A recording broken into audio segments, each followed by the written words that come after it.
ಚ ಕರೋತಿ ಕೀರ್ತಿಂ ಪ್ರೀತಿಂಚ ಸಾಧು ಕಾವ್ಯ ನಿಷೇವಣಂ ಸಾಧು ಕಾವ್ಯ ನಿಷೇವಣಂ.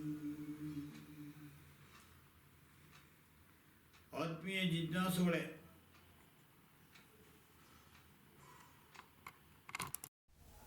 ಇವತ್ತು ನಾವು ಅರಣ್ಯದ ಆ ನೈಸರ್ಗಿಕ ಆಧ್ಯಾತ್ಮಿಕ ದೃಶ್ಯದಿಂದ ಲೌಕಿಕ ರಾಜಪ್ರಾಸಾದದ ದೃಶ್ಯಾವಳಿಗೆ ಹೋಗೋಣ.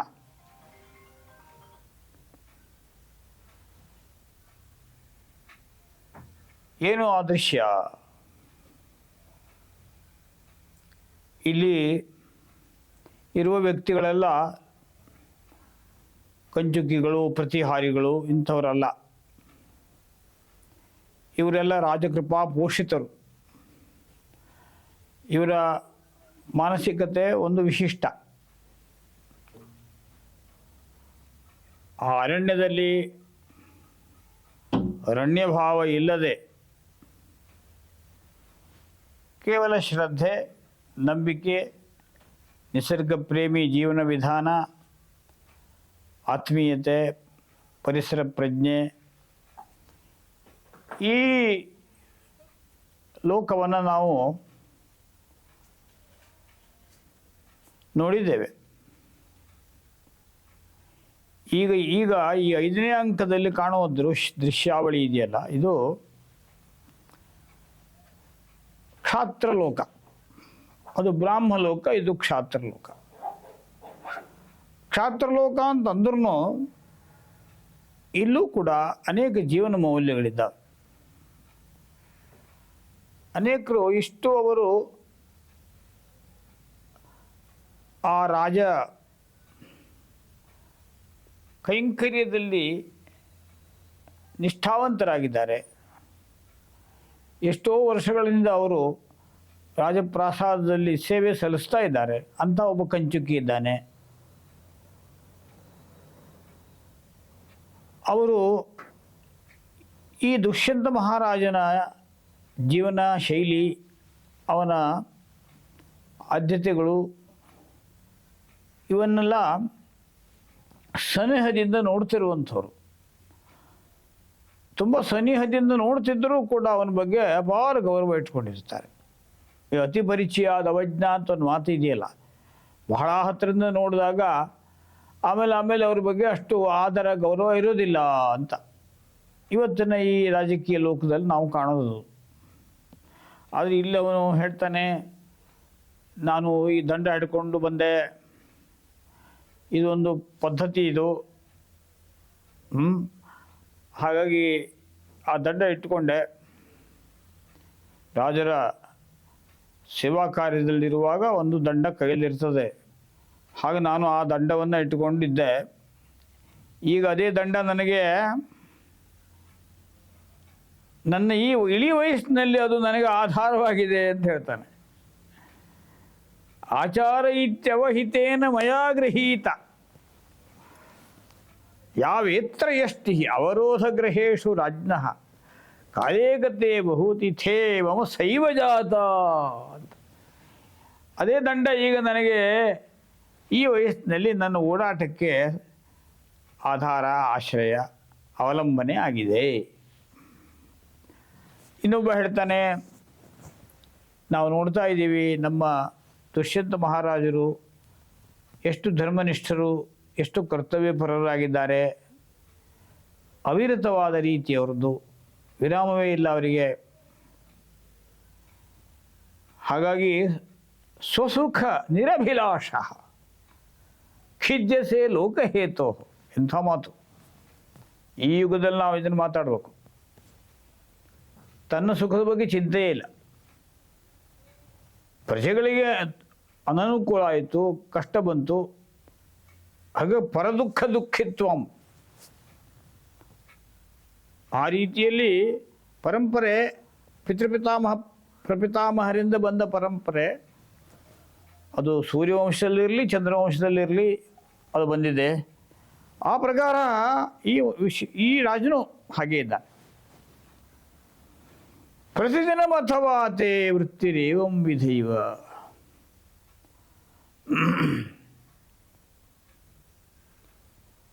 ಉದಾಹರಣೆಗೆ ಸೂರ್ಯ ಉದಯಿಸೋದಿರ್ಬೋದು,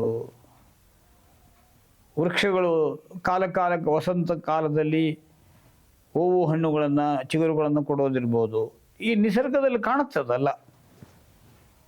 ಪ್ರತಿದಿನ ಅಥವಾ ತೇ ವೃತ್ತಿರೇವಂ ವಿಧೈವ.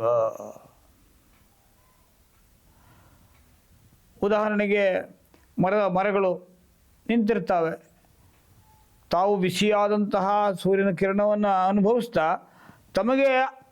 ತಮ್ಮಲ್ಲಿ ಆಶ್ರಯ ಪಡೆದಂಥವರಿಗೆ ತಂಪು ನೆರಳನ್ನು ಕೊಡ್ತಾವೆ. ಇದು ಕಾಳಿದಾಸ ಕೊಡುವ ಉದಾಹರಣೆ ರಾಜನಿಗೆ. ನಿಜ, ರಾಜಕೀಯ ನಾಯಕರು ಧೀರೋದಾತ್ತರಾಗುವುದು ಹೀಗೆ. ಇವತ್ತು ನಾವು ಲೋಕದಲ್ಲಿ ಕಾಣ್ತಿರೋದು ಈ ಧೀರೋದಾತ್ತರು, ಧೀರ ಲಲಿತರು, ಧೀರ ಶಾಂತರು ಕಡಿಮೆ. ಉದ್ಧತರು, ತೃಪ್ತಕ್ಷತ್ತರು ಅಂತ ಶಬ್ದ ಪ್ರಯೋಗ ಮಾಡಿದ್ದಾರೆ. ಅದು ಆ ಲೋಕವೇ ಹಾಗೆ. ಅಧಿಕಾರ, ಪ್ರತಿಷ್ಠೆ, ಆ ಪೀಠದ ಅಹಮಿಕೆ, ದರ್ಪ, ಇವುಗಳನ್ನು ನಾವು ಕಾಣ್ತೀವಿ. ಈ ರಾಜಕೀಯದವರನ್ನು, ನಾಯಕರನ್ನು, ಅವ್ರನ್ನ ಹೇಗೆ ನಾಯಕರು ಅಂತ ಕರೆಯೋಣ ಗೊತ್ತಿಲ್ಲ. ಅಂತೂ ಈ ರಾಜನ ಬಗ್ಗೆ ಇಲ್ಲಿದೆ ಮಾತು, ಇಂಥ ಮಾತಿದೆ. ಈ ಸಂದರ್ಭದಲ್ಲಿ ಅವರೆಲ್ಲ ತಮ್ಮ ಆಶಯಗಳನ್ನು ವ್ಯಕ್ತಪಡಿಸ್ತಾ ರಾಜರಿಗೆ ಮಾನ ಸಮ್ಮಾನವನ್ನು, ಅವರ ಹಿರಿಮೆ ಗರಿಮೆಗಳನ್ನೆಲ್ಲ ಹೇಳ್ತಾ ತಮ್ಮ ನಿಷ್ಠೆಯನ್ನು ತೋರ್ಪಡಿಸ್ತಾ ಇರುವ ಸಂದರ್ಭ. ಈ ಸಂದರ್ಭದಲ್ಲೇ ಮಾನುಷೀಷು ಕಥಂ ವಾ ಸ್ಯಾದಸ್ಯ ರೂಪಸ್ಯ ಸಂಭವ ನ ಪ್ರಭಾತರಳಂಜ್ಯೋತಿರುದೇತಿ ವಸುಧಾತಲಾತ್ ಅಂತ ಅಮಾನುಷವಾದಂತಹ ಹಿರಿಮೆ ಗರಿಮೆಗಳನ್ನು ಹೊಂದಿದ್ದವನು ಇವನು ಅಂತ ಇವನ ಮಹಿಮೆಯ ವರ್ಣನೆ ಇದೆ. ಹಾಗಾಗಿ ಈಗ ಸುದ್ದಿ ಬಂದಿದೆ. ಏನು ಸುದ್ದಿ ಬಂದಿದೆ ಅಂತಂದರೆ, ಆಶ್ರಮದಿಂದ ಯಾರೋ ಬಂದಿದ್ದಾರೆ, ಆಶ್ರಮದಿಂದ ಜನ ಬಂದಿದ್ದಾರೆ. ಯಾಕೆ ಆಶ್ರಮದಿಂದ ಬಂದರು? ಇದು ಮುಖ್ಯ ವಿಷಯ. ಈಗ ಆಶ್ರಮದಿಂದ ಬಂದರು ಅಂತ ಕೇಳಿದೊಡನೆ ಆತಂಕಿತನಾಗ್ತಾನೆ ರಾಜ, ಆತಂಕಿತನಾಗ್ತಾನೆ. ಏಕೆಂದರೆ ಈಗ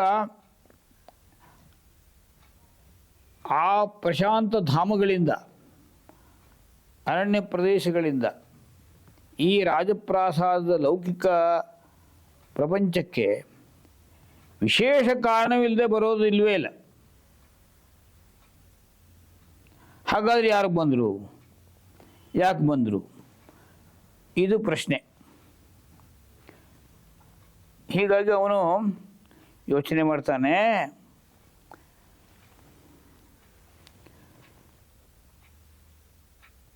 ಏನು ಯೋಚನೆ ಮಾಡ್ತಾನೆ ಅಂದರೆ,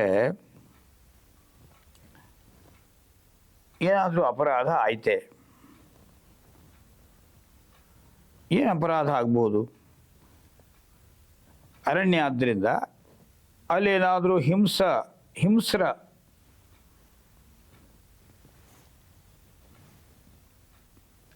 ಪಶುಗಳು ಆಕ್ರಮಣವೋ ಇದೇನಾದರೂ ಆಗಿ ತಪಸ್ಸಿಗೇನಾದರೂ ಭಂಗವಾಯಿತೆ ಅಂತ ಒಂದು ಪ್ರಶ್ನೆ. ಕೂಡಲೇ ಬರ್ತಾ ಇದ್ದಾರೆ, ಬಂದಿದ್ದಾರೆ, ಪ್ರತಿಹಾರಿಗಳು ಬಂದು ಹೇಳಿದ್ರಲ್ಲ,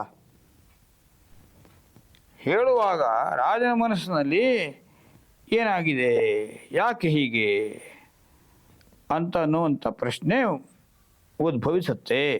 ಇದು ಬಹಳ ಮಹತ್ವದ್ದು. ಇಲ್ಲಿ ಅವನು ಏನಂತ ಯೋಚನೆ ಮಾಡ್ತಾನೆ ಅಂತಂದರೆ,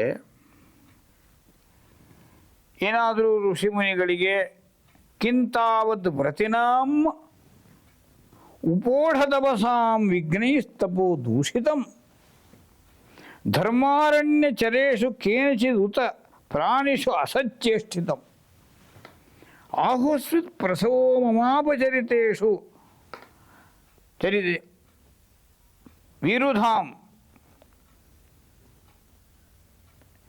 ಇತಿ ಆರೂಢ ಪ್ರತರ್ಕಂ ಅಪರಿಚ್ಛೇದಾಕುಲಂ ಮೇಮನ. ಇದು ಬಹಳ ವಿಮರ್ಶೆ ಮಾಡಬೇಕಾದ ಶ್ಲೋಕ. ತಪಸ್ಸುಗಳಿಗೆ ತೊಂದರೆ ಆಯಿತೆ, ಅಥವಾ ಧರ್ಮಾರಣ್ಯಗಳು ಅವೆಲ್ಲವೂ ಕೂಡ ಇವತ್ತಿನ ಭಾಷೆ ಇದೆಯಲ್ಲ ವೈಲ್ಡ್ ಅನಿಮಲ್ಸ್ ಅಂತ, ಹಾಗಲ್ಲ. ಆ ಧರ್ಮಾರಣ್ಯಗಳಲ್ಲಿ ರಣ್ಯ ಇರೋದಿಲ್ಲ, ರಣ್ಯ ಭಾವ ಅಂದರೆ ರಣಭಾವ ಇರೋದಿಲ್ಲ. ಅದಕ್ಕೋಸ್ಕರ ಅರಣ್ಯ ಅಂತ ಅವುಗಳಿಗೆ ಹೆಸರು. ಆ ಜಾಗದಲ್ಲಿ ಯಾರಾದರೂ ಮನುಷ್ಯರು ಬೇಟೆಯಾಡುವ ನೆಪದಲ್ಲಿ ಪ್ರಾಣಿಗಳ ಮೇಲೆ ಏನಾದರೂ ಅತ್ಯಾಚಾರ ಮಾಡಿದರೆ ಈ ಪ್ರಶ್ನೆಯನ್ನು ಕೂಡ ಎತ್ಕೋತಾರೆ ರಾಜ. ಇನ್ನು ಇಲ್ಲಿ ನಮ್ಮಲ್ಲಿ ಆಗಬೇಕಾದ ಧರ್ಮಾಚರಣೆಯಲ್ಲಿ ದೋಷ ಉಂಟಾಗಿ ಅಲ್ಲಿದ್ದಂತಹ ಮರಗಳು, ಗಿಡಗಳು, ಸಸ್ಯಗಳು, ಔಷಧಿ ವನಸ್ಪತಿಗಳು, ಅವುಗಳಿಗೆ ಏನಾದರೂ ತೊಂದರೆ ಆಗ್ತಾ ಇದೆಯಾ, ಕ್ರಿಮಿಕೀಟ ಬಾಧೆ ಉಂಟಾಗಿದೆಯಾ ಅರಣ್ಯದಲ್ಲಿ, ಇತಿ ನಾನಾ ವಿಧವಾದಂತಹ ಸಂಭಾವಿತ ಸ್ಥಿತಿಗಳ ಬಗ್ಗೆ ನನಗೆ ಮನಸ್ಸು ಆಕುಲಗೊಂಡಿದೆ ಎಂಬ ಮಾತು ಹೇಳ್ತಾನೆ. ಅಂದರೆ ರಾಜನ ಎಚ್ಚರಿಕೆ ಎಷ್ಟು ನೋಡಿ, ತನ್ನ ಕರ್ತವ್ಯದ ಬಗ್ಗೆ ಅವನ ಜಾಗೃತಿ ಎಷ್ಟು ಎಂಬುದು ಇದು ಬಹಳ ಮಹತ್ವದ್ದು. ಅಷ್ಟು ಎಚ್ಚರಿಕೆಯಿಂದ ಅವನು ರಾಜಶಾಸನ ಮಾಡ್ತಾನೆ. ಈ ಕಡೆಗೆ ನಗರವಾಸಿಗಳು, ಗ್ರಾಮವಾಸಿಗಳು, ಅರಣ್ಯವಾಸಿಗಳು, ಹೀಗೆ 3 ವಿಧವಾದಂತಹ ಪ್ರಜಾ ಸ್ತೋಮ ಸಮೂಹ ಅನ್ನೋದು. ಈಗ ಬಂದವರು ಅರಣ್ಯದಿಂದ ಬಂದಿದ್ದಾರೆ ಅಂದರೆ ರಾಜರ ಜೊತೆಗೆ ಸಂವಾದಕ್ಕೆ ಯಾವಾಗಲೂ ಸಂದರ್ಭ. ಅದಕ್ಕೆ ಹೊಸದಾಗಿ ಏನೋ ಇವರು ಭಾರಿ ದೊಡ್ಡ ಮನುಷ್ಯರು ಆದ್ದರಿಂದ ಇವರು ಅಪಾಯಿಂಟ್ಮೆಂಟ್ ತಗೋಬೇಕು, ಇವರನ್ನು ಓಲೈಸಬೇಕು, ಪ್ರೋಟೋಕಾಲು ಇದೆಲ್ಲ ಇಲ್ಲ. ಈ ಎಲ್ಲ ಶಬ್ದಗಳು ಇವತ್ತು ದಿನ ಬೆಳಗಾಗದೆ. ಬಂದರೂ ಜನ ಅಲ್ಲಿಂದ ಅಂತಂದರೆ ಅವರನ್ನು ಸ್ವಾಗತ ಮಾಡೋದಕ್ಕೆ ರಾಜ ತನ್ನನ್ನು ತಾನು ಸಿದ್ಧಪಡಿಸ್ಕೊಳ್ಳುವ ಶೈಲಿ ನೋಡಿ. ಹೀಗಾಗಿ ರಾಜ ಮುಂದೆ ಯೋಚನೆ ಮಾಡ್ತಾನೆ, ನಾನು ಈಗ ರಾಜ ಹೌದು,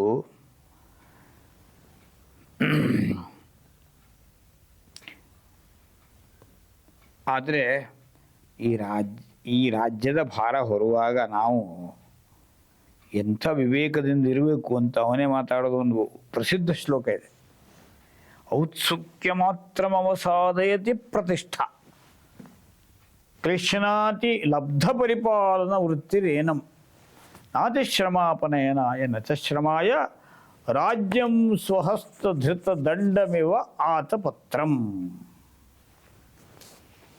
ಇದು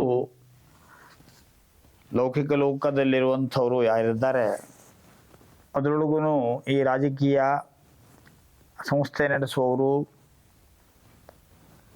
ಸಂಘಟನೆ ನಡೆಸುವವರು, ಇವರೆಲ್ಲರೂ ಈ ಮಾತನ್ನು ಗಮನಕ್ಕೆ ತೆಗೆದುಕೊಳ್ಬೇಕು. ಪ್ರತಿಷ್ಠೆ ಸಿಗ್ತದೆ, ಪ್ರಸಿದ್ಧಿ ಬೇಗ ಬರುತ್ತದೆ. ಯಾವುದೇ ಅವರು ಸಂಸ್ಥೆಯ ನಾಯಕರೋ, ಸಂಘಟನೆಯ ನಾಯಕರೋ ಅಥವಾ ಜನಪ್ರತಿನಿಧಿಗಳೋ ಬಹಳ ಬೇಗ ಅವರಿಗೆ ಪ್ರಸಿದ್ಧಿ ಬರ್ತದೆ.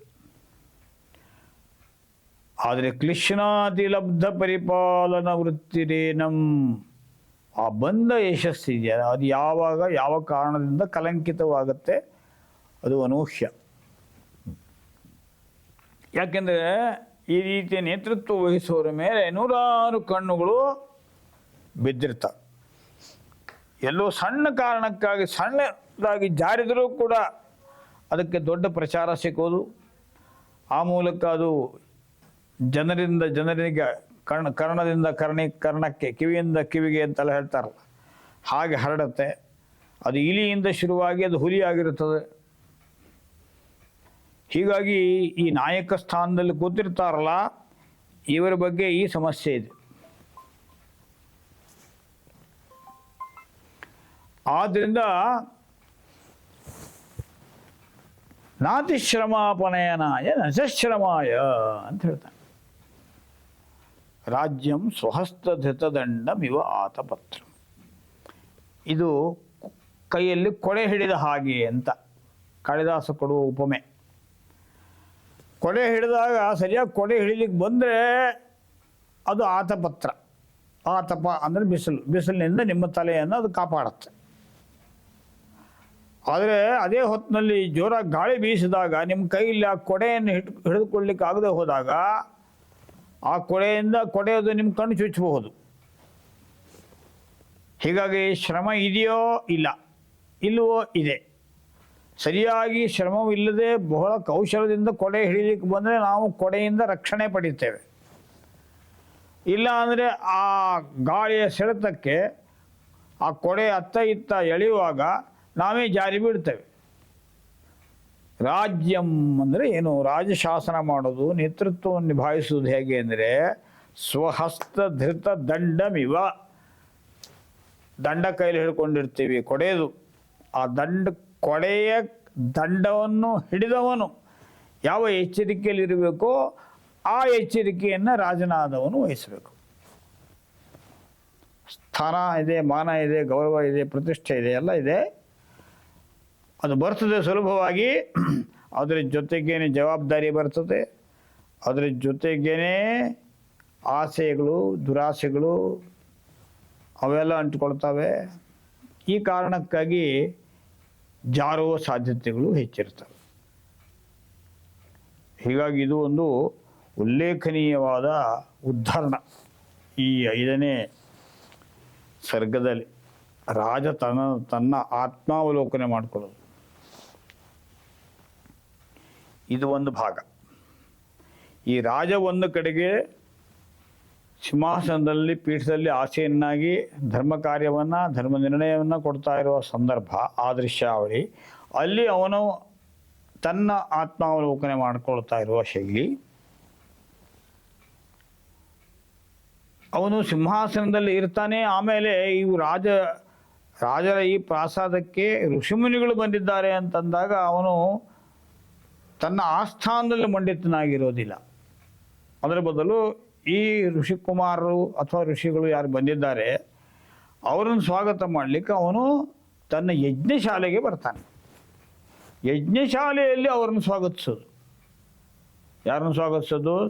ಶಾರಂಗವ, ಶಾರದ್ವತ, ಗೌತಮಿ ಮತ್ತು ಶಕುಂತಲ 4 ಜನ ಬಂದಿದ್ದಾರೆ ಕಣ್ವಾಶ್ರಮದಿಂದ. ಎಲ್ಲಿಗೆ ಬಂದಿದ್ದಾರೆ? ಹಸ್ತಿನಾಪುರಕ್ಕೆ ಬಂದಿದ್ದಾರೆ. ದುಷ್ಯಂತನ ರಾಜನ ಆಸ್ಥಾನಕ್ಕೆ ಬಂದಿದ್ದಾರೆ. ಇದು ಹಿನ್ನೆಲೆ. ಇನ್ನು ಅಲ್ಲಿ ಬರ್ತಾ ಇದ್ದಾರೆ 4 ಜನ. ಆ ಬರ್ತಾ ಇದ್ದಂಥವರಿಗೆ ಏನು ಅನ್ನಿಸ್ತಾ ಇದೆ ಅನ್ನೋದು ಇಲ್ಲಿ ಬಹಳ ಮುಖ್ಯವಾದ್ದು. ಯಾಕೆಂದರೆ ಬರ್ತಾ ಇರೋರು ಗುರುಕುಲದ ಸಹಜ ಪರಿಸರದಲ್ಲಿ ಬೆಳೆದವರು. ಅವರಿಗೆ ಈ ಧಗೆ, ಹೊಗೆ, ನಾನಾ ಬಗೆ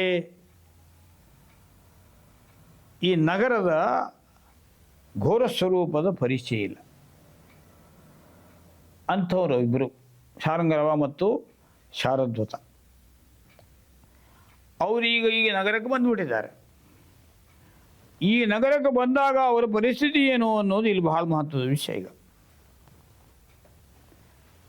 ಏನಂದರೆ ಅವನು ಹೇಳ್ತಾನೆ,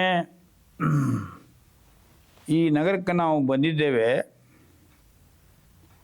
ಬಂದರೆ ಏನಾಗಿದೆ, ಇದು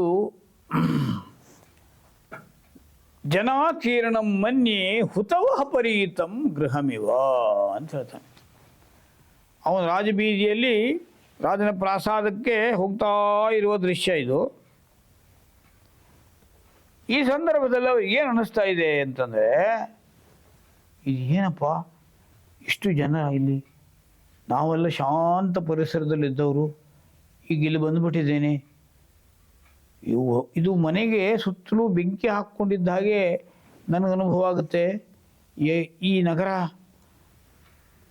ಎಂಬುದಾಗಿ ತನ್ನ ಆಶಯವನ್ನು ಹೀಗೂ ಇರಬಹುದೇ ಜನರು ಅಂತ ನನಗೆ ಇಲ್ಲಿ ಆತಂಕ ಉಂಟಾಗ್ತಾ ಇದೆ.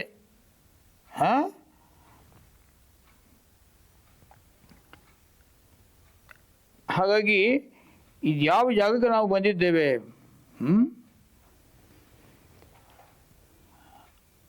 ಜನಾಕೀರ್ಣಂ ಮನ್ಯೇ ಹುತವಹ ಪರೀತಂ ಗೃಹಮಿವ ಎಂಬ ಮಾತು. ಹುತವಹ ಅಂದರೆ ಬೆಂಕಿ. ಬೆಂಕಿ ಹಚ್ಕೊಂಡಾಗ ಕಾಣ್ತಾ ಇದು. ಎಂಥ ಜಾಗ ಇದು ಅಂದರೆ ಆ ಕಾಲದಲ್ಲಿ ಈ ನಗರೀಕರಣ ದುಷ್ಪ್ರಭಾವ ಇದೆಯಲ್ಲ, ಇದು ಇಲ್ಲಿ ಒಬ್ಬ ಅರಣ್ಯವಾಸಿ, ಅದು ಗುರುಕುಲದ ಒಬ್ಬ ಸಾಧಕ, ಅವನ ಬಾಯಿಯಿಂದ ಬರ್ತಾ ಇರುವಂತಹ ಉದ್ಗಾರ ನೋಡಿ, ಉದ್ಗಾರ ಇದು. ಇದು ನಮಗೆ ಬಹಳ ಆಶ್ಚರ್ಯವನ್ನು ಉಂಟು ಮಾಡುತ್ತೆ. ಇಲ್ಲಿ ಈ ನಗರ ಮತ್ತು ಗ್ರಾಮಗಳ ಸಾಂಸ್ಕೃತಿಕವಾದಂತಹ ವೈಪರೀತ್ಯ ಕಾಣುತ್ತಲ್ಲ, ಇದು ವಿದ್ಯಾರ್ಥ್ಯವಸ್ಥೆಯಲ್ಲಿ ಗ್ರಾಮವಾಸದಿಂದ ಕೋಟೆ ಮನೆಯಿಂದ ನಾನು ಮೈಸೂರಿಗೆ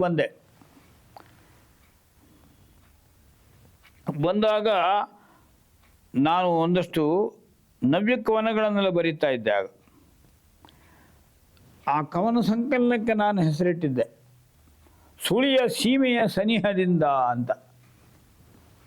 ಅಂದರೆ ಸುಳಿಯ ಸೀಮೆಗೆ ಬಂದ ಹಾಗೆ ಅನಿಸ್ತಾ ಇತ್ತು ನನಗೆ. ಆದ್ದರಿಂದ ಶಾರದ್ವತ ಹೇಳ್ತಾನೆ, ಅಭ್ಯಕ್ತಮಿವ ಸ್ನಾತ ಶುಚಿರಶುಚಿಮಿವ ಪ್ರಬುದ್ಧ ಇವ ಸುಪ್ತಂ ಬದ್ಧಮಿವ ಸ್ವೈರಗತಿ ಜನಮಿಹ ಸುಖ ಸಂಗಿ ಜನಂ ಅವೈಮಿ.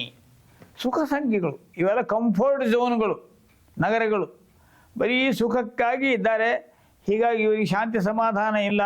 ಈ ಸ್ಪರ್ಧಾತ್ಮಕ ಜಗತ್ತಿನಲ್ಲಿ ಹೇಗಾದರೂ ಮಾಡಿ ಬದುಕಬೇಕು ಅನ್ನುವ ಹೋರಾಟದಲ್ಲಿ ಇವರು, ಈ ಜನಗಳು ಹೀಗಿದ್ದಾರೆ ಅಂತ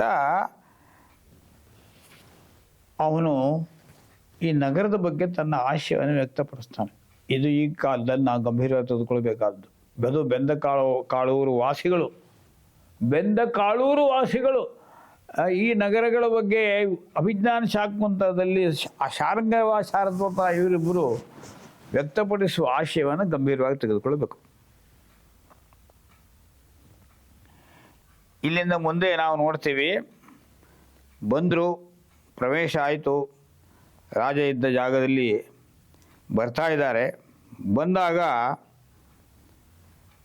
ಅವ್ರ ಮನಸ್ಸಿನಲ್ಲಿ ಈಗಲೇ ಅವರಿಗೆ ಈ ನಗರದ ಸ್ಥಿತಿಗತಿಗಳನ್ನು ನೋಡಿ ಒಂದಷ್ಟು ಆತಂಕಗಳು, ಒಳ ಮನಸ್ಸಿನಲ್ಲಿ ಒಂದಷ್ಟು ಇದೇನಪ್ಪ ನಮಗೆ ಅಪರಿಚಿತವಾದ ಜಾಗದಲ್ಲಿ ಬಂದಿದ್ದೀವಿ, ನಮ್ಮ ಕಾರ್ಯಕ್ಕೆ ಇಲ್ಲೆಲ್ಲ ಅನುಕೂಲವಾದ ಪರಿಸ್ಥಿತಿ ಇದೆಯೋ ಗಂಭೀರವಾದ ಈ ವಾತಾವರಣದಲ್ಲಿ ಅಂತ ಅವರಿಗೆ ಅನ್ನಿಸ್ತಾ ಇರುವಾಗ, ಈಗ ಬಂದ ಜಾಗ ಮಾತ್ರ ಅವರಿಗೆ ಸಂತೋಷ ಆಗಿದೆ.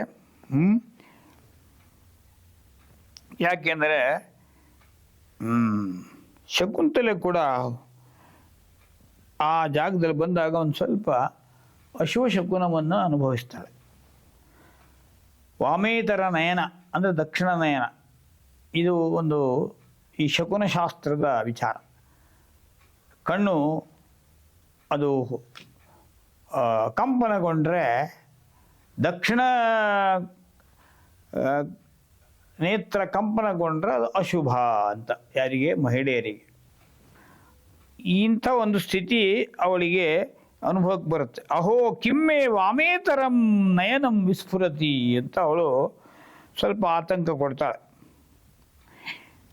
ಅಲ್ಲೇ ಪಕ್ಕದಲ್ಲಿ ಇದ್ದ ಗೌತಮಿ ಹೇಳ್ತಾಳೆ, ಇದನ್ನೆಲ್ಲ ನೀನು ಮನಸ್ಸಿಗೆ ಹಚ್ಕೊಳ್ಬೇಡ, ನಿನಗೆಲ್ಲ ಶುಭವೇ ಆಗತ್ತೆ.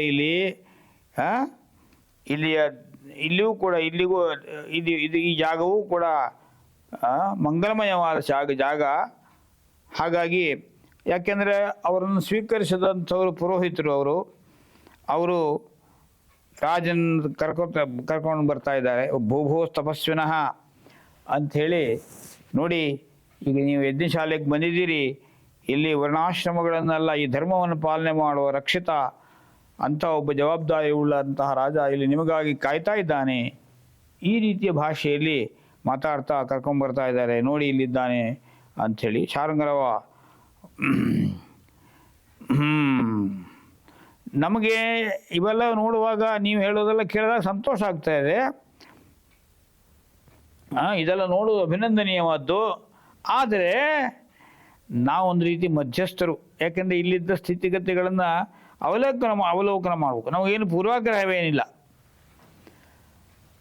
ಇದು ಸರಿ ಇಲ್ಲ ಅನ್ನುವಂಥ ಪೂರ್ವಾಗ್ರಹ ಇಲ್ಲ. ಆಗ ಮಧ್ಯಸ್ಥರಾಗಿ ನಾವು ಅವಲೋಕನ ಮಾಡ್ತಾ ಬಂದಿದ್ದೇವೆ. ನಿಜ ನಿಜ ಈ ರಾಜ ಆತನ್ನು ನೋಡ್ತಾ ಇದ್ದೀನಿ ನಾನು, ಭಾಳ ವಿನಮ್ರನಾಗಿ ಕಾಣ್ತಾ ಇದ್ದಾನೆ. ಅಷ್ಟು ಪೀಠಾಧಿಷ್ಠಿತನಾಗಿದ್ದವನು.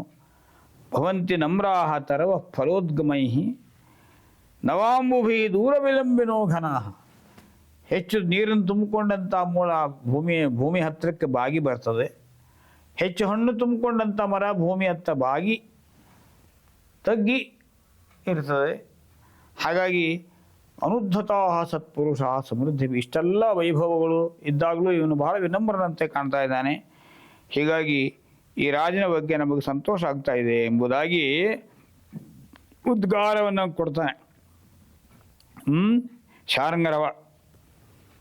ಹೀಗೆ ಈ ಸ್ಥಿತಿಯಲ್ಲಿ ಈ 5ನೇ ಅಂಕವನ್ನು ನಡೀತಾ ಇರುವಂತೆಯೇ ಇಲ್ಲಿಗೆ ಒಂದು ವಿಚಿತ್ರ ಸನ್ನಿವೇಶ. ಈ ರಾಜ ಇವರು ಯಾರೋ ತಪಸ್ವಿಗಳು ಆಶೀರ್ವಾದ ಮಾಡಲಿಕ್ಕೆ ನನಗೆ ಬಂದಿದ್ದಾರೆ, ಅಥವಾ ಅರಣ್ಯದಲ್ಲಿ ಅವರ ಧರ್ಮಾಚರಣೆಗೆ ಏನಾದರೂ ಸಮಸ್ಯೆಗಳಿದ್ದರೆ ಅದನ್ನು ನಿವೇದನೆ ಮಾಡಿ ನನ್ನ ಕರ್ತವ್ಯವನ್ನು ನೆನಪಿಸ್ಲಿಕ್ಕೋಸ್ಕರವಾಗಿ ಬರ್ತಾ ಇದ್ದಾರೆ ಅಂತ ಅನ್ನುವ ಮಾನಸಿಕ ಭೂಮಿಕೆಯಲ್ಲಿ ಅವನಿದ್ದ. ಆದರೆ ಈಗ ಇಲ್ಲಿ ಇಬ್ಬರು ಗಂಡಸರು, ಇನ್ನಿಬ್ಬರು ಮಹಿಳೆಯರು.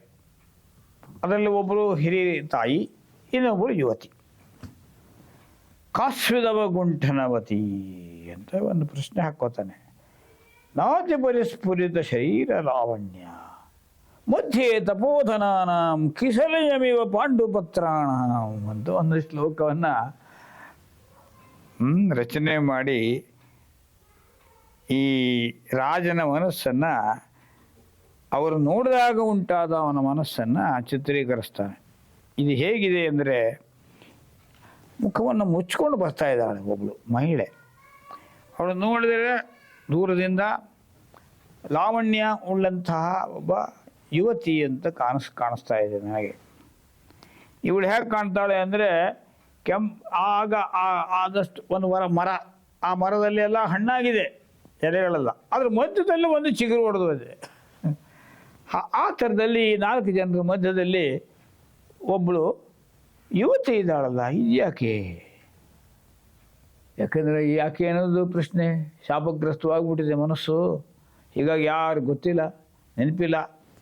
ಇಂಥ ಪರಿಸ್ಥಿತಿಯಲ್ಲಿ ಆಕೆಯನ್ನು ನೋಡಿದಾಗ ಅವನಿಗೆ ಸ್ವಲ್ಪ ವಿಶೇಷವಾಗಿ ಜಿಜ್ಞಾಸೆ ಉಂಟಾಗ್ತಾ ಇದೆ. ಜಿಜ್ಞಾಸೆ, ಸಂಶಯ ಅಲ್ಲ, ಜಿಜ್ಞಾಸೆ. ಇರಲಿ, ಅನಿರ್ವರ್ಣನೀಯಂ ಪರಕರತ್ರಂ ಅಂದ್ಬಿಟ್ಟ. ಅವಳು ಬಹುಶಃ ಯಾವುದೋ ವಿವಾಹಿತ ಯುವತಿ ಆಗಿದ್ದಿದ್ರೆ ನಾನು ಅವರ ವರ್ಣನೆಯನ್ನು ಮಾಡಬಾರ್ದು.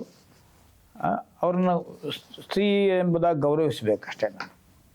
ಅದು ನನ್ನ ಕರ್ತವ್ಯ. ಪರಕಲತ್ರಂ, ಬೇರೆಯವರ ಪತ್ನಿ ಇರ್ಬೋದು ಅವಳು, ಆದ್ದರಿಂದ ನಾನು ಅವಳ ಬಗ್ಗೆ ಗೌರವದಿಂದ ಕಾಣಬೇಕಷ್ಟೆ. ಇಲ್ಲಿ ಶಕುಂತಲೆಗೆ ಮನಸ್ಸಿನಲ್ಲಿ ಶುರುವಾಗಿದೆ. ಯಾಕೆಂದರೆ ಅವನು ಗುರುತಿಸ್ತಾ ಇಲ್ಲ.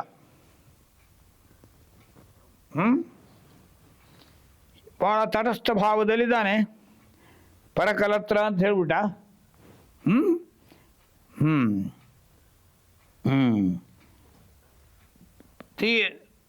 ಪರಿಚಯವಿದೆ ಅನ್ನುವಂಥ ಭಾವವೇ ವ್ಯಕ್ತವಾಗ್ತಾ ಇಲ್ವಲ್ಲ.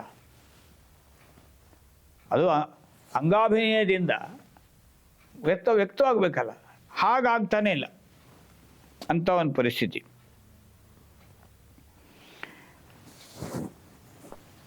ಅದು ಕೇಳ್ತಾನೆ, ಅಭಿವಾದಯೇ ಅಂತಾನೆ, ಒಳ್ಳೇದಾಗಲಿ ಅಂತ ಇವರು ಆಶೀರ್ವಾದ ಮಾಡ್ತಾರೆ. ಇದೆಲ್ಲ ನಡೆಯುತ್ತೆ. ಆಮೇಲೆ ಆಯುಷ್ಮಾನ್ ಭವ ಇಷ್ಟೇನು ಯುಜ್ಯಸ್ವ ಅಂತ ಆಶೀರ್ವಾದ ಮಾಡಿದರು.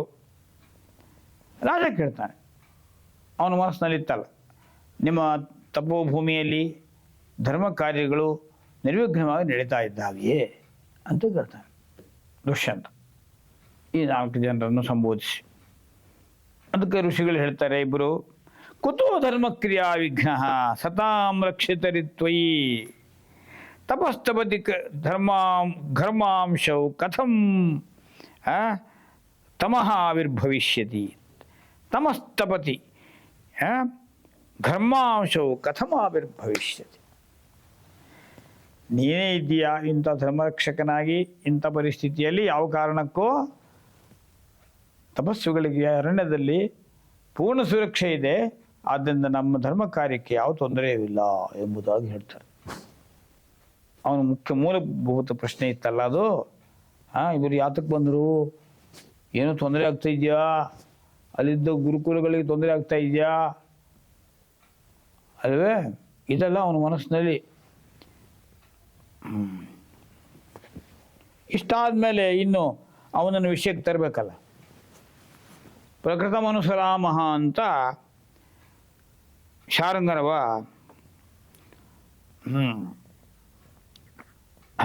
ಅವೆಲ್ಲ ತ್ವಮರ್ಹತಾಂ ಪ್ರಾಗ್ರಸರ ಸ್ಮೃತೋಸಿನಃ ಶಕುಂತಲಾ ಮೂರ್ತಿಮತೀ ಚ ಸತ್ಕ್ರಿಯ ಸಮಾನಂ ಸ್ತುಲ್ಯಗುಣಂ ವಧೂವರಂ ಚಿರಸ್ಯ ವಾಚ್ಯಂ ನಗತಃ ಪ್ರಜಾಪತಿ ಅಂತ ಒಂದು ಶ್ಲೋಕ ಶಾರಂಗರವ ಹೇಳ್ತಾನೆ. ನಾವಿಲ್ಲಿ ಬಂದಿರೋದು ಇಲ್ಲಿರುವಂತಹ ಶಕುಂತಲೆ ನಮ್ಮ ಗುರುಕುಲದಲ್ಲಿ ಬೆಳೆದಂಥವಳು, ಬಹಳ ಸಂಸ್ಕಾರವಂತೆಯಾಗಿ ಸಜ್ಜನಿಕೆ ಸಭ್ಯತೆಯ ಸಾಕಾರ ಸ್ವರೂಪ ಇವಳು. ನೀನು ಕೂಡ ಅಗ್ರಸರ ಅಂತ ಹೇಳ್ತಿರಲ್ಲ ನೀವು, ಹಾಗಾಗಿ ಉತ್ತಮ ನಾಯಕನೆಂಬ ಹೆಸರು ಪಡೆದಿದ್ದೀಯಾ. ಹೀಗಾಗಿ ನಿಮ್ಮಿಬ್ಬರನ್ನು ಕೂಡ ಆ ವಿಧಾತ ಬ್ರಹ್ಮ ಜೋಡಿಸಿದ್ದಾನೆ. ಆ ಜೋಡಿಸಿದ್ದು ನಮ್ಮ ಅರಣ್ಯದಲ್ಲಿದ್ದಂತಹ ನಮ್ಮ ಕಣ್ವಾಶ್ರಮದ ನಮಗೆಲ್ಲರಿಗೂ ಕೂಡ ಅಭಿಮಾನ ತಂದ ವಿಷಯ. ಅಂಥ ವಧೂವರರಾಗಿ ನೀವಿದ್ರಿ.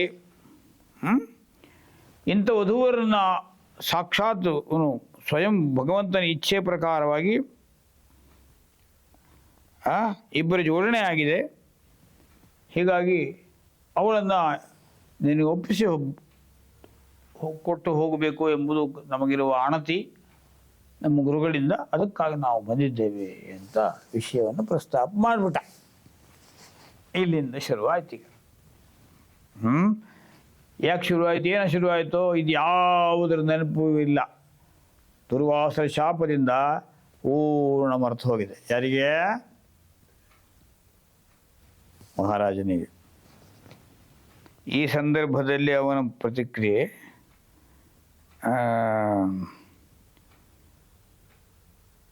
ಹೇಗಿದೆ ಅನ್ನೋದು ಬಹಳ ಗಂಭೀರವಾದ ವಿಷಯ ಇಲ್ಲಿಯೇ.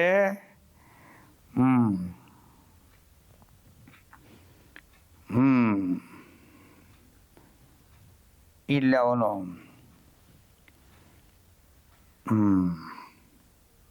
ಕಿಮಿದಂ ಉಪನ್ಯಸ್ತಂ ಅಂತಲೇ ಕೇಳ್ಬಿಟ್ಟ. ಕಿಮಿದಂ ಉಪನ್ಯಸ್ತಂ, ಏನು ಮಾತಾಡ್ತಾ ಇದ್ದೀರಿ ನೋಡಿ, ಏನು ಮಾತಾಡ್ತಾ ಇದ್ದೀರಿ ಅಂತ ಪ್ರತಿಕ್ರಿಯೆ ಬಂದರೆ ಏನರ್ಥ? ಆ ಮಾತು ಅದು ಕಾದ ಕಬ್ಬಣದ ಹಾಗೆ ಆಗ್ತಾ ಇದೆ ಶಕುಂತಲೆಗೆ ಒಂದು ಕಡೆಗೆ.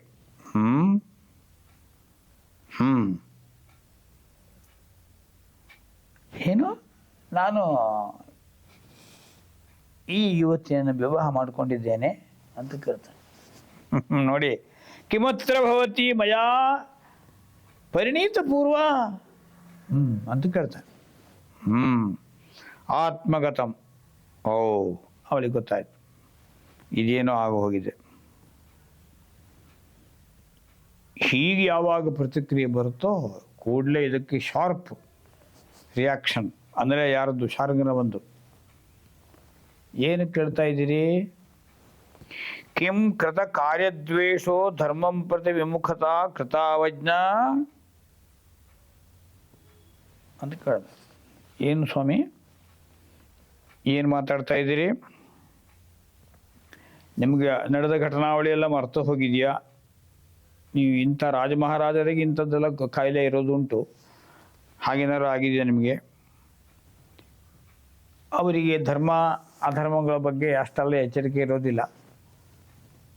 ನೀವು ವಿವಾಹ ಮಾಡ್ಕೊಂಡಿದ್ದೀರಿ ಅನ್ನೋದೇ ಮರ್ತು ಹೋಗಿದೆಯಾ? ನಮ್ಮ ಈ ಸೋದರಿಯನ್ನು ವಿವಾಹ ಮಾಡ್ಕೊಂಡಿದ್ದೀರಿ ನೀವು ಗಾಂಧರ್ವ ವಿವಾಹ ಪದ್ಧತಿಯಲ್ಲಿ ಅನ್ನೋದೇ ಮರ್ತು ಹೋಗಿದೆಯಾ ನಿಮಗೆ ಅಂತ ಕೇಳ್ತಾನೆ. ಯಾರು? ಶಾರ್ಂಗರವ. ಕಿಂಕೃತ ಕಾರ್ಯದ್ವೇಷೋ ಧರ್ಮಂ ಪ್ರತಿ ವಿಮುಖತಾ ಕೃತಾವಜ್ಞ. ಏನೇನು ಕಲ್ಪನೆ ಮಾಡ್ಕೊಂಡು ಏನೋ ಮಾತಾಡ್ತಾ ಇದ್ದೀರಲ್ಲ ಅಂತ ಪ್ರತಿಕ್ರಿಯೆ ಹೇಳ್ತಾ ಇದ್ದಾನೆ. ಯಾರು? ರಾಜ. ಏನು ಮಾತಾಡ್ತೀರಿ ನೀವು? ಮೂರ್ಛಂತಮೇ ವಿಕಾರ ಪ್ರಾಯೇಣ ಐಶ್ವರ್ಯ ಮತ್ತೇಶು. ಇದೆಲ್ಲ ನಮಗೆಲ್ಲ ಹೊಸ್ತಲ್ಲ. ಜಗತ್ತಿನಲ್ಲಿ ಲೌಕಿಕ ಲೋಕದಲ್ಲಿ ಇದೆಲ್ಲ ನಡೆಯುತ್ತೆ. ಅದು ರಾಜ ಮಹಾರಾಜರ ಲೋಕದಲ್ಲಿ ಅವರು ಏನು ಮಾಡ್ತಾರೆ ಅದೇ ಅವರಿಗೆ ವಿವೇಕ ಇರೋದಿಲ್ಲ, ಮರ್ತಿರ್ತಾರೆ. ಹಾಗಾಗಿ ಈಗ ಹೊತ್ತಿನಲ್ಲಿ ನಿಮ್ಮ ಮಾತುಗಳನ್ನು ಕೇಳುವಾಗ ನೀವು ಐಶ್ವರ್ಯ ಮತ್ತರಾದ ನೀವು ಅಹಂಕಾರದಿಂದ ನೀವು ವಿವಾಹವಾದಂಥ ಘಟನಾವಳಿಯನ್ನೇ ನೀವು ಮರೆತಿದ್ದೀರಿ ಎಂಬುದು ಬಹಳ ಸ್ಪಷ್ಟ ಈಗ. ಆದ್ದರಿಂದ ನಿಮಗೆ ಉನ್ಮತ್ತತೆ ಇದೆ, ಅಹಂಕಾರ ಇದೆ. ಆ ಕಾರಣಕ್ಕಾಗಿ ನೀವು ಅದು ವಿವಾಹವಾಗಿರುವಂತಹ ಸಂದರ್ಭದಲ್ಲಿ ಆ ವಿವಾಹದ ಘಟನೆಯನ್ನೇ ಮರೆತು ಇವಳು ಯಾರು ಅಂತ ಪ್ರಶ್ನಿಸುವಂಥ ಸ್ಥಿತಿಯಲ್ಲಿದ್ದೀರಿ. ಇವೆಲ್ಲ ವಿಕಾರಗಳು, ಘೋರ ವಿಕಾರಗಳು. ಇದು ಐಶ್ವರ್ಯ ಮತ್ತ ಆದಂಥವರು ನಡ್ಕೊಳ್ಳುವಂಥ ನೀತಿ ಅಂತ ಹೇಳ್ತಾನೆ. ವಿಶೇಷೇಣ ಅಧಿಕ್ಷಿಪ್ತೋಸ್ಮಿ ಅಂತ ರಾಜ. ಹಿಂದೆ ಮುಂದೆ ಏನನ್ನೂ ತಿಳ್ಕೊಳ್ಳದೆ ನಿಮ್ಮಂಥ ಋಷಿಮುನಿಗಳು ಹೀಗೆಲ್ಲ ಮಾತನಾಡಬಾರ್ದು, ಮಾತನಾಡೋದು ಸರಿ ಇಲ್ಲ. ನನ್ನ ಮೇಲೆ ಕಾರಣವಿಲ್ಲದೆ ನೀವು ಆಕ್ಷೇಪಗಳನ್ನು ಎತ್ತುತ್ತಾ ಇದ್ದೀರಿ, ಇದು ನಿಮಗೆ ಸೂಕ್ತವಲ್ಲ ಅಂತ ಹೇಳ್ತಾನೆ. ಭಾಳ ಗಂಭೀರವಾದ ಪ್ರತಿಕ್ರಿಯೆ.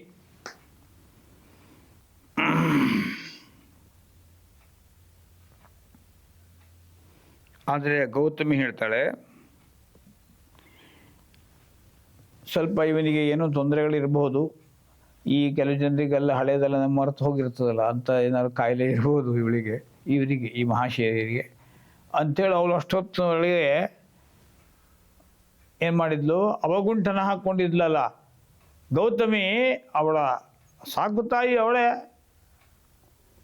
ಅಲ್ವೇ, ಕನ್ಯಾ ಗುರುಕುಲದ ಪ್ರಧಾನ ಆಚಾರ್ಯ ಇರಬೇಕು ಅವಳು ಅವಳ ಆ ಅವಗುಂಠನವನ್ನು ತೆಗಿತಾಳೆ, ಅವ ರಾಜ ನೋಡಲಿ ಅಂತ.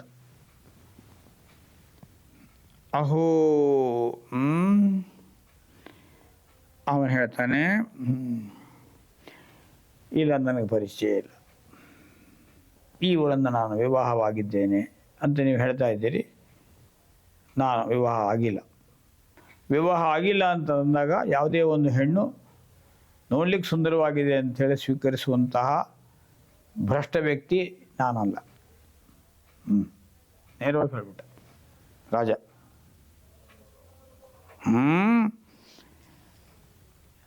ಈಗ ಇದೆಲ್ಲ ನೀವೆಲ್ಲ ವಿವರಣೆ ಮಾಡುವಾಗ ನಾನು ನನ್ನ ಮನಸ್ಸಿನ ಒಳಗೆ ಹೋಗಿ ಎಣಿಕೆ ನೋಡ್ತಾ ಇದ್ದೇನೆ. ನಾನು ಎಲ್ಲಾದರೂ ತಪ್ಪು ಮಾಡಿದ್ದೇನೋ, ವಿವಾಹ ಮಾಡಿಕೊಂಡು ಮರೆತಿದ್ದೇನೋ, ಇಂಥ ಘೋರ ತಪ್ಪನ್ನು ಮಾಡಿರ್ಬೋದಾ ನಾನು ಅಂತ. ಆದರೆ ನನ್ನ ಮನಸ್ಸಿನ ಒಳಂತರಂಗದಲ್ಲಿ ಎಲ್ಲೂ ಕೂಡ ಇಂತಹ ನೆನಪಿಲ್ಲ. ನಾನು ಇವಳನ್ನು ವಿವಾಹ ಮಾಡಿಕೊಂಡಿಲ್ಲ. ನೇರ ಮುಗೀತು. ಅಲ್ಲಿಂದ ಮುಂದೆ ಗೌತಮಿ ಹೇಳ್ತಾಳೆ,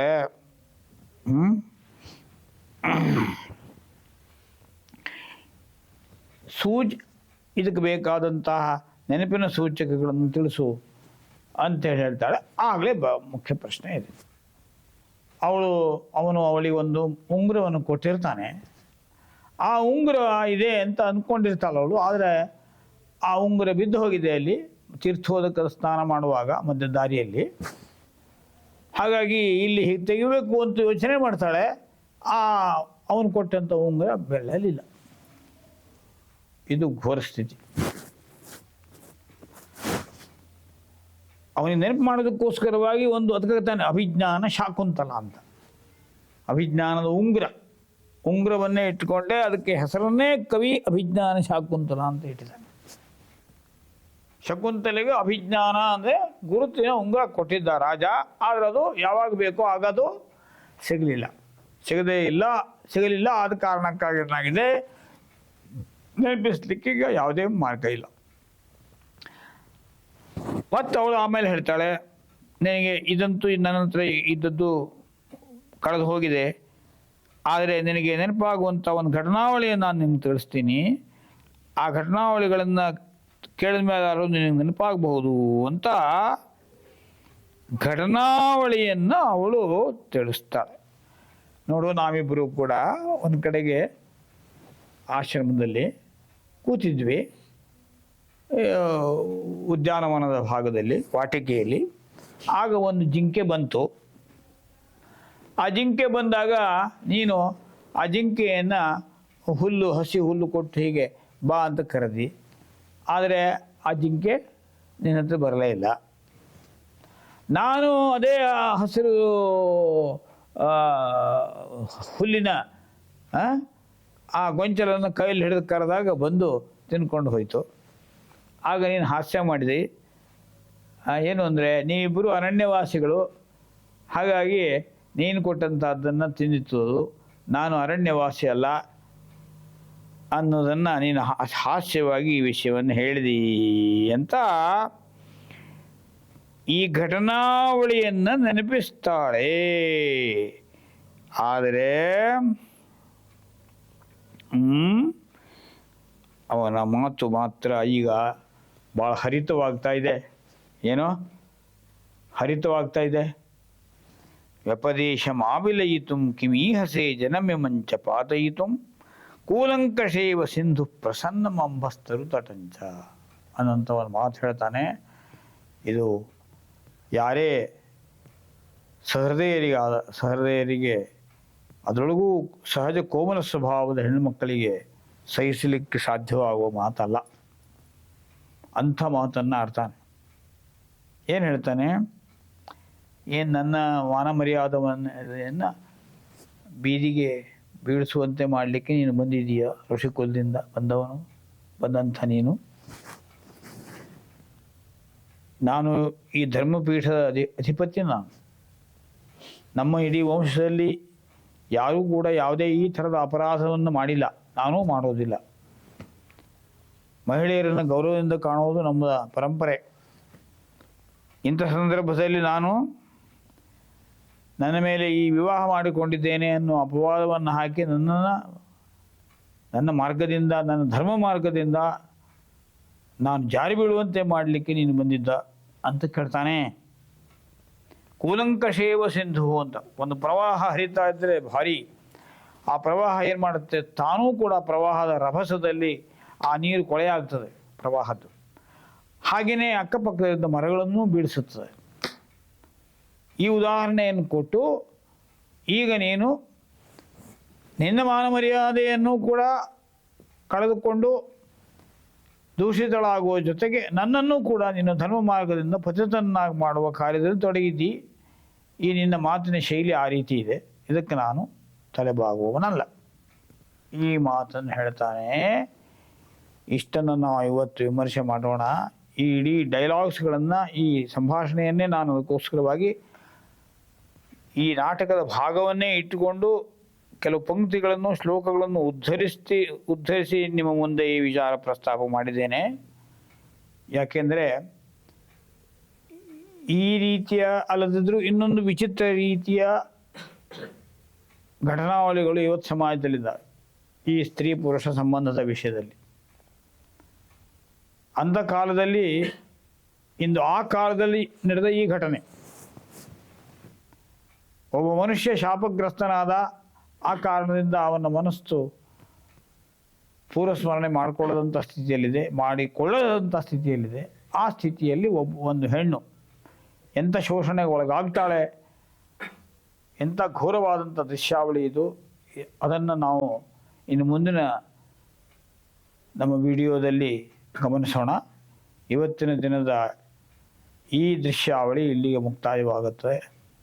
ಸರಸ್ವತಿ ಶ್ರುತಿ ಮಹತಿ ಮಹೀಯತಾಂ. ಓಂ ಸ್ವಸ್ತಿ.